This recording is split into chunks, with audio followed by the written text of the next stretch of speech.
Le dernier corps à être repêché dans la zone maritime où le bateau a malencontreusement fait naufrage. Les responsables des secours et les plongeurs locaux passent au peigne fin cette zone en espérant pouvoir retrouver d'autres corps. Une vingtaine de personnes se trouvaient à bord du bateau lorsque celui-ci a quitté Adja. Seuls 3 rescapés ont été trouvés en vie. Parmi ceux-ci se trouve cet homme qui nous raconte ce qui s'est passé exactement. Avant notre départ, cela a pris un certain temps avant de pouvoir démarrer le bateau. Sur le chemin, le moteur du bateau s'est soudainement arrêté, puis de l'eau a commencé à entrer dans le bateau. Celui-ci s'est alors retourné et tout le monde a sauté. Les autorités ont commencé une enquête sur les causes de l'accident, tout en promettant de punir sévèrement toute personne avérée coupable.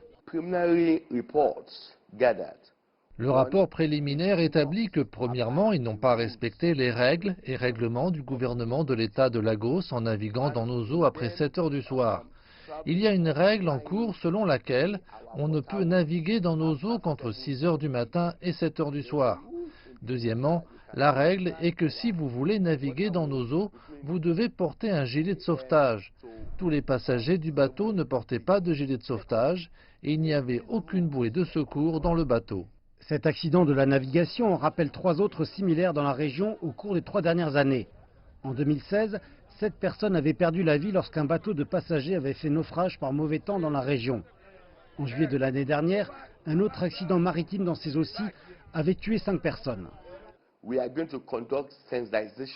Nous allons mener des campagnes de sensibilisation pour les gens de cette communauté. Nous allons faire appliquer de nombreuses choses. Et une fois de plus, nous avons mis en place un comité qui examinera tout dans son ensemble. En attendant que ce comité se mette au travail, la recherche des corps se poursuit ici.